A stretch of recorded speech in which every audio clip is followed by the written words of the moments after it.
This is Internet Marketing.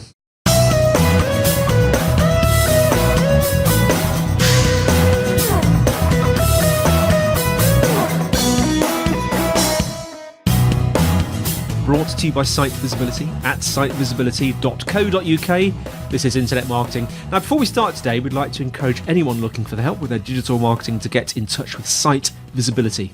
Whether you have a burning digital marketing question or you're looking for an agency to work with, they'd love to hear from you. Give them a call, +44 1273 733 433, or you can fill out the form at sitevisibility.co.uk/contact.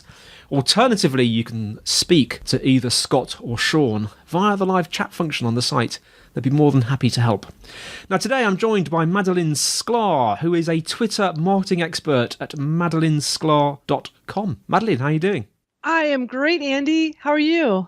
I'm very, very well. And you're in sunny Texas, aren't you? I am. It's not very sunny today, but yes, I'm in Houston, Texas. Fantastic. I thought Texas was always sunny. It would always look sunny, when I watch Dallas. Not always. We don't get the sunniness of California. It seems like they eternally have sunny days. So we got the mix. We get some sunny and we get some clouds. Sorry to hear about that. Well, anyway, tell us a little bit about yourself and what you do. Sure. I have been doing digital marketing for 22 years, and I just love being an entrepreneur. I love community building, and I absolutely love social media and teaching people how to use it. And I've really hyper-focused on Twitter. Twitter is just one of those platforms that is fun, is easy. There's so much you can do with it. And I've been on a mission to teach people how to improve their business with Twitter. So that's been my thing. I also host 2 different podcasts. I also host 2 Twitter chats. I guess I like to do things in twos. That seems kind of odd when I say it out loud. It's like I have 2 of everything. But yes, I just love helping people. That's what I do. Now, I'm glad that we're going to talk about Twitter today, because I think it's been quite a while since we've really dug into Twitter on this show. And it's probably a couple of years. What's been happening in Twitter? Has any major events been happening in Twitter in the last year or two? There's been some updates and some changes and things that are going on with features. I would say in the last few years, some of the bigger ones is that they have made a change with the algorithm. It went from where you went on Twitter, your tweets were in the reverse chronological order, meaning the most recent tweets were at the top of the page.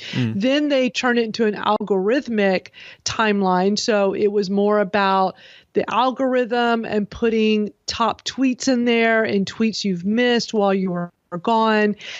And people wanted to go back to having recent tweets at the top. So what Twitter has done recently is they made it so that you can just click on a button in Twitter and you can choose yourself which way you want it to be.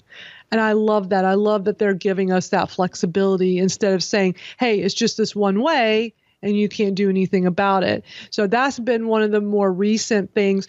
They're talking right now about maybe giving us an edit button finally, which is what everybody wants. They want to be able to edit.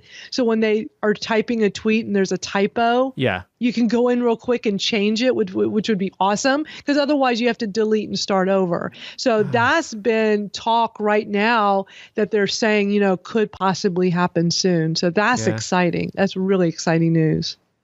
Now, your sort of real area, Madalyn, if I'm not mistaken, is sort of the use of Twitter as I'll use the term marketing as a fairly generic term, as a sort of marketing platform. What's the adoption like because I know a lot of people are on Twitter just for the fun of it, but what's the adoption like for people using it as a proper sort of marketing platform? Oh, it is great. I try to show people how I'm using it for my business. I tell people I get the majority of my business through Twitter. So as an entrepreneur, as a consultant, a social media coach, most of the people that hire me are from relationships I built on Twitter. And people are always surprised to hear this. But when we think about, like, what do we do when we go on Twitter? We're having conversations with people. At least that's the proper way to use it. I know plenty of people, especially businesses, will get on Twitter and just push out information. Here's an article we wrote. Here's a book we wrote. Here's a course. Here's a webinar. And they don't do anything else. And that's not the proper way to use it. You want to get on there.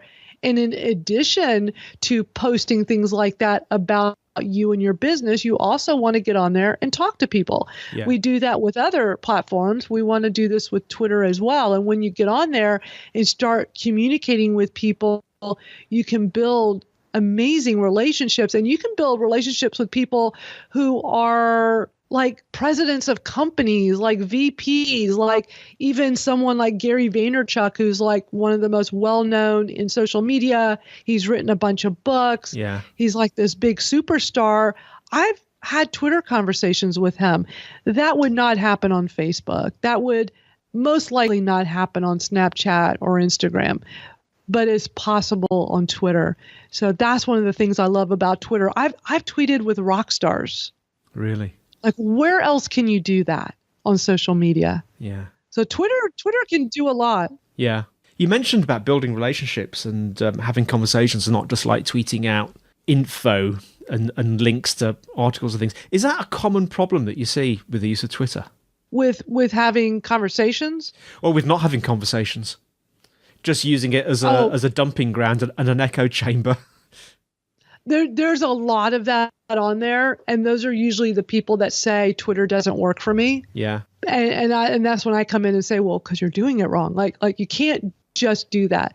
You can't. That's with any social media platform. If I go on Facebook and I'm just posting articles, which I do, if I do that and I do nothing else, I should not expect to get much out of it because I'm not communicating. I'm not talking to people.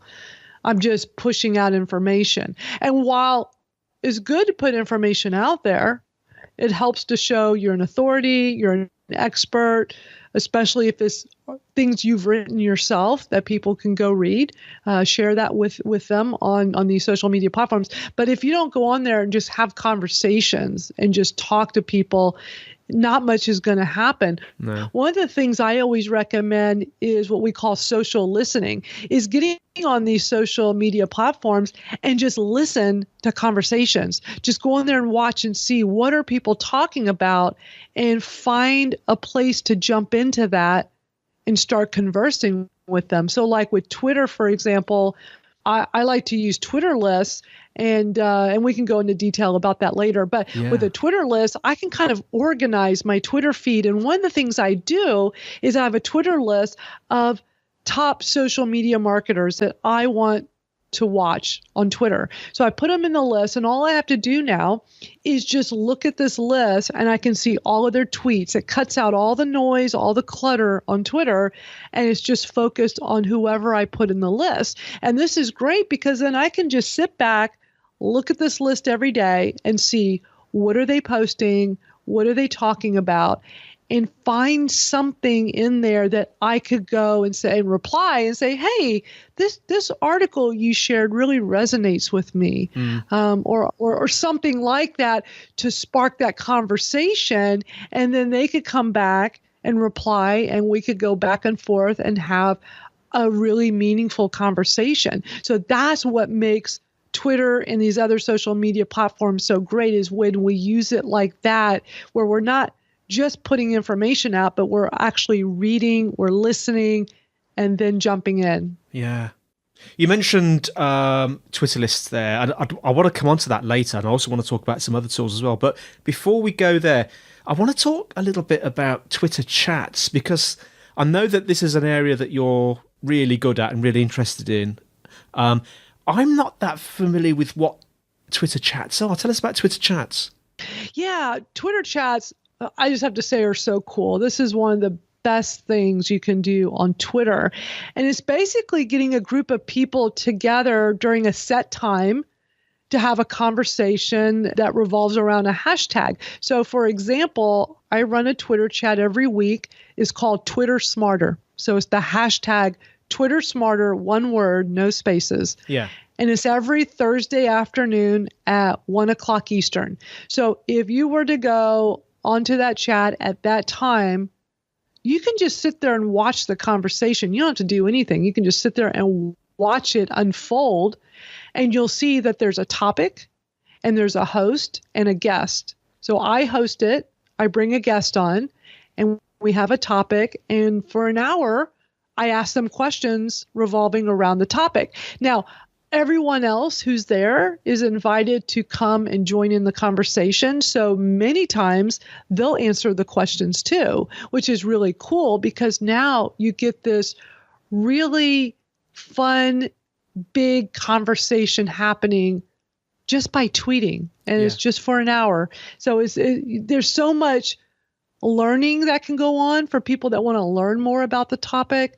There is also a way where you can show your expertise. So if you know a lot about the topic and you can come on and just like the guest, you can answer the questions and get notice as an industry expert. And through all of this, Andy, while we're having this big conversation, sometimes little side conversations go on. So people are having little conversations and connecting and getting to know each other better. And by the end of the chat, those that didn't know each other have usually followed each other now and maybe even started DMing and just having, a more one-on-one kind of conversation to get to know each other better and maybe even collaborate. I've seen lots of people go on and collaborate together after meeting on one of my Twitter chats, which I think is like the ultimate, is like to see them go off and do something together, but know that they had met during one of the Twitter chats.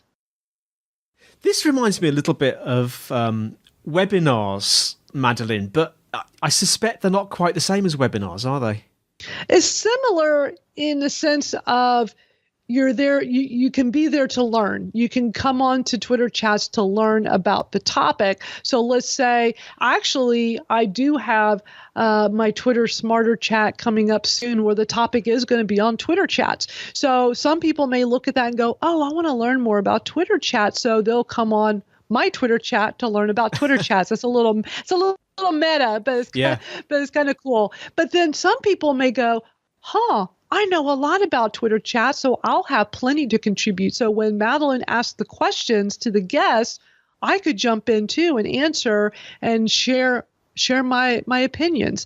So it is just a really neat way to start conversations with people and learn more about them. Now, I know another area that you're really interested in is video, isn't it? Because I'd actually forgotten you can do video on Twitter, which doesn't look very good for me. I completely forgotten. How does it work, and how's best to use it? I love video. I have really gone all in on video, and I think your listeners, I just want y'all to know, if you have not been using video on any of your social media, now is the time to really dive into it because video is becoming very popular. It's becoming really the main way for online communications.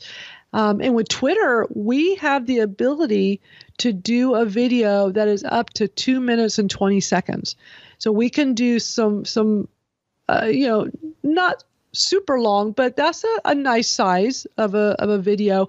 But I prefer short. I prefer short, little, small, personalized videos. So the way this works is on the desktop, you're only able to upload a video that you've already pre-recorded. So if you have something you recorded, you can upload it through your desktop.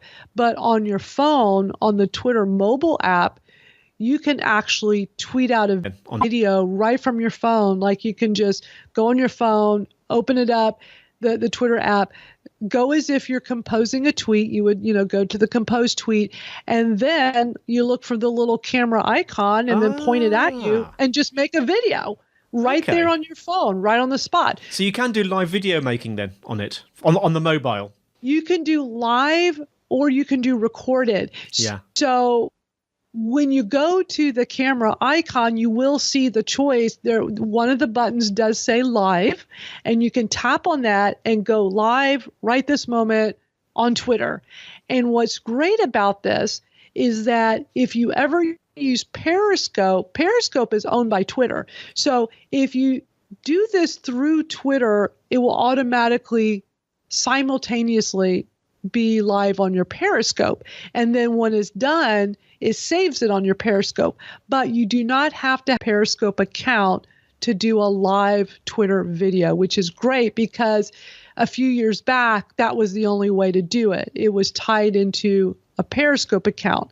But if you do not have Periscope, that's okay. So that's so great now that you can just go to compose a tweet, hit the live video, and just start a live video right this moment. And that is powerful.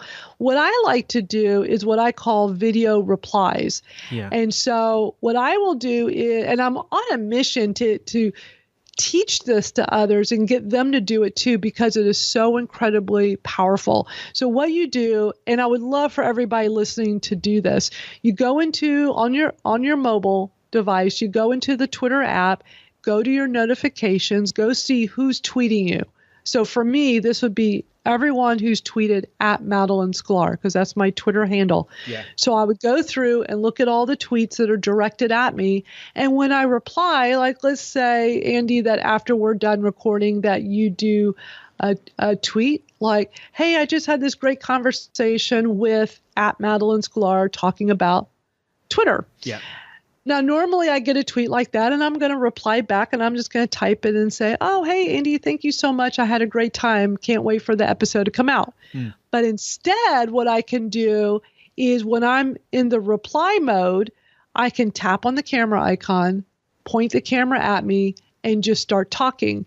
And what I'm doing is I'm making a personalized video for you. So I could talk into the camera and say, hey, Andy, thank you so much. I had a great time. I can just say whatever and record it.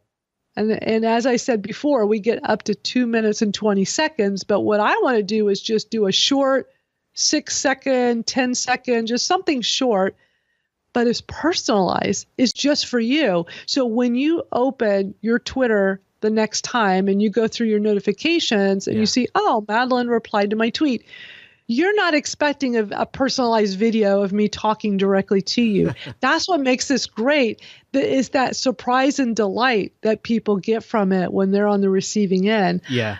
Also, is making that person feel good. I've had so many people, Andy, tell me, they'll say, Madalyn, I remember the first time we connected on Twitter and you sent me a video and I always remember how you made me feel when we met. And that is powerful. And where else on social media could you really do something like that? I mean, you could technically do it on Snapchat. You could do it with Instagram. Those are the two platforms that are very video heavy. Yeah. But no one thinks to do the same thing on Twitter. So I tell people, hey, when you're doing Instagram stories, because these days everyone's really into Instagram stories, I tell them you can do the same type of videos on your Twitter. So it's something to think about to, kind of dip the toe into the waters and give it a try. And I think everyone listening, if you try this, you'll be pleasantly surprised at the results you get. The engagement is higher. Yeah. It makes you memorable. There's so many pluses to doing it. And it doesn't take a whole lot of extra time. I mean, if you think about it, when you're replying to a tweet, so somebody sends you a tweet, you reply back, you're just typing in a quick message. It doesn't take that much more time to make a video of you saying, hi, thank you, I appreciate it. Done. Yeah. Super quick. And these replies, Madalyn, are they only visible to the I'm trying to think of the right word, the replyee? Yeah, when you hit a reply, when you're doing tweets, and if you sent me a tweet, Andy, and I replied to it, it's public because if we did a direct message, it would be private, right. No one could see it. Okay. But if I reply to you or you reply to me, it'll show up in the feed if people follow both of us. Yeah. Okay. If they don't follow both of us, they'll see, if let's say they just follow you, if they just go to your Twitter feed, they could go see it in there, and same with me. But yeah, replying is a good way to keep the clutter down because it doesn't show up in the feed for everyone. Right, I want to talk about Twitter lists and a couple of other tools, actually. But I know that you're really big into Twitter lists. You mentioned it before. And they're quite useful, aren't they? Especially for organising your feed. Is that right? Absolutely. It is definitely the best way to keep things organized, because what happens is, Andy, once we're like really getting into Twitter, we're following people are following back, we're building up this big presence. Every time you go into Twitter, it shows you the home feed. And the home feed are all the tweets of everyone that you follow. Yeah. And over time, that can build up. Like, I follow a lot of people. So it is so cluttered. There's so much noise. It can be really hard to go through it. Yeah. It's fun to go through, but there are times where I want to look for very specific people. Like I mentioned earlier about, having a list of just what I call social media smarties. That's actually the name of the list, social media smarties. And I put all these great social media marketers in there. So it helps me keep that feed very organized, and I choose who I want to put in there. And what's great, it's very flexible. I can add someone in, I could take someone out. I can, kind of keep this however I want at any time. I can do it on mobile or I can do it on desktop. So this is public. Anyone can see this. If you go to my profile, you can see that I have lots and lots of Twitter lists. Yeah. When they're public, you're actually curating this that other people can go and subscribe to. So if you go to any of my public lists, you'll see there's a subscribe button when you go inside of it. You might go, oh, I really like this list Madalyn made. Like, I have one of all the guests I've had on my podcast. Yeah. I have one that's of all the guests on my Twitter chats. That can be really useful for some people. But I also have lots of lists that are private. They're from my eyes only. So maybe you want to make a list of competitors. And what you're doing is you're basically curating this feed of like just the people you want to look at. So let's say you make one is private and is of all your competitors. No one else will see the list because it's not public. It's just private for your eyes only. And at any time, you can go look at that list, and all you're looking at is the people you put in there, these competitors, and you can see what are they tweeting about. It's just showing you their tweets. There's so many ways to use it, to organize, to, keep a watch for competitors, to showcase, like with my guests from the Twitter chats and the podcast. And I love that people can subscribe to it. So as you can see, there's some really great uses for it. Yeah.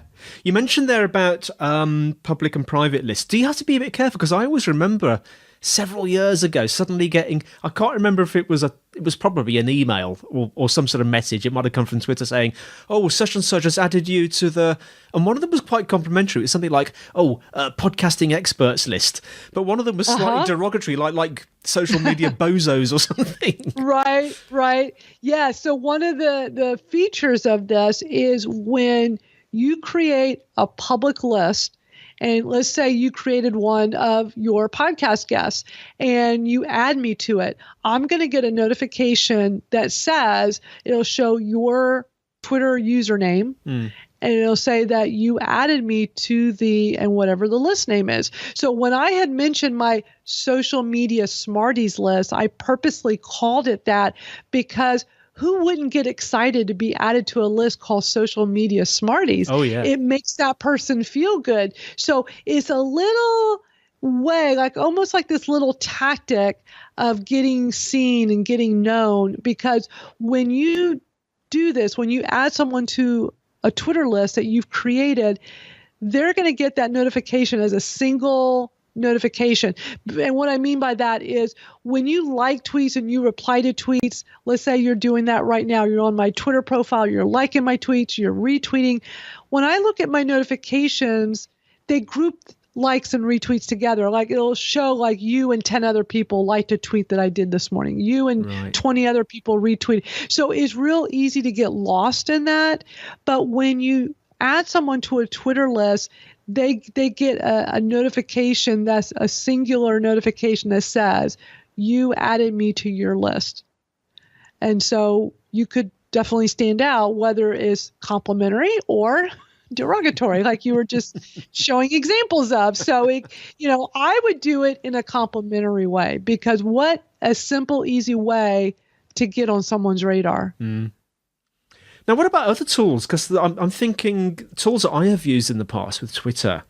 I think of a couple of examples. Yeah, one of them would be Hootsuite, which I think are still going. And the other one was Buffer. Are you more of a purist? Do you think you should always just stick to the Twitter's own client, or are you an advocate of other tools? I love tools, and I will be happy to tell you why. Tools save us time, which saves us money. So tools can be very helpful. Now, prior to tools, we had to do everything manually. So you couldn't schedule tweets. You couldn't do anything other than showing up 10 or 20. If you're like me and you're a power user, you had to literally show up 10 or 20 times every day throughout the day to do things. And this has been a way to cut down on all that, because here's an example. So in the morning, I'll go and read a bunch of articles about my industry, what's going on in social media, what's going on with Twitter. And as I read these articles, I'll take the ones that look like they'll resonate well with my community. So I want to share it on Twitter. Now, I can't go on Twitter and just go do tweet after tweet at 5 tweets in a row, sharing all these 5 cool articles, because people will go, Madalyn, you're cluttering up the feed. Stop doing that. Yeah. We certainly would not go to our Facebook and type in 5 posts, one after the other.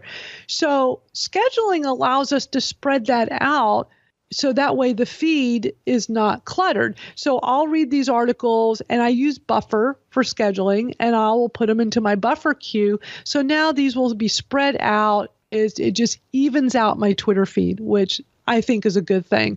Yeah. There's so many tools out there. I also use Hootsuite. So when I talked earlier about social listening, Hootsuite is really great for that. Or if you prefer TweetDeck, TweetDeck is really the same thing as Hootsuite. I mean, it's basically the same thing. It's just 2 different companies. TweetDeck is owned by Twitter. Hootsuite is its own company. And what I love about, and I just prefer Hootsuite, but what I love to do is go on Hootsuite, and I put my Twitter list that I was talking about into Hootsuite, and now I can quickly and easily look at those streams. I can just see all the different streams or feeds and see what's going on very quickly, because they're in columns. So I could have maybe 4 or 5 columns up on the screen on my computer monitor and easily look at what's going on all over the place, simply and easily. So I love the tool for that. And what's great is that these tools have a free version, so everyone can try these out and see if you like it. I don't know if you want to go deeper into tools, because there's lots of great tools, and I can talk all day about tools. I love tools. Well, I'd say I would love to go deeper, but we're already at 28 minutes. I think we'd better get to the top tip and then close the show. But anyone wanting to dig down into your vast knowledge of Twitter, I guess MadalynSklar.com is the place to go, isn't it? We'll come on to that in the tell us about yourself bit.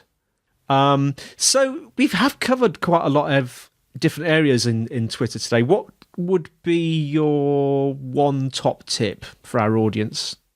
Well, I think the biggest tip is to get on Twitter and be on there consistently. It's easy to just hop on when you have a few minutes, and, then we get busy, and then maybe you're not on it for 3 days, 4 days, maybe a week later. The best thing to do is to be on there every day and be consistent. Get out there and tweet regularly, talk to people, have conversations. It is a really great platform to connect with people. And when you start doing this every single day, you can go into your stats, the metrics, and starts with, you will see everything going up. You'll see that the engagement's going up. You'll see that people are retweeting you. You'll see that people are liking your tweets. You'll just see more and more. But it starts with being very consistent, getting on there every day. Makes a difference. Yeah. It sounds like my old rubbish joke of, if you cast your loaves upon the waters, you get tuna sandwiches back. Right? I love that. Well, thanks so much for coming on the show today. How can our listeners find out more about you? The best place would be my website, MadalynSklar.com. And because I'm on Twitter so much, you can always send me a tweet at Madalyn Sklar. And I'll just spell that out because it's Madalyn for November, Sklar, isn't it? Yes, that's it. Fantastic. Thanks, Madalyn. And thanks for listening, everybody. The show notes will be in the usual place at sitevisibility.co.uk/IM podcast. If you're in the show, we would encourage you to leave a review because that would be great. If you want to suggest something to us, like a question or suggestions for the show, the email is podcast@sitevisibility.co.uk. You can tweet us at sitevisibility. And also, don't forget the LinkedIn group. There's a Site Visibility LinkedIn group. Well, that's all from me, Andy. And it's all from Madalyn. Thank you so much for having me on. I really enjoyed this. It's an absolute pleasure, Madalyn. And we'll see you next time on Internet Marketing.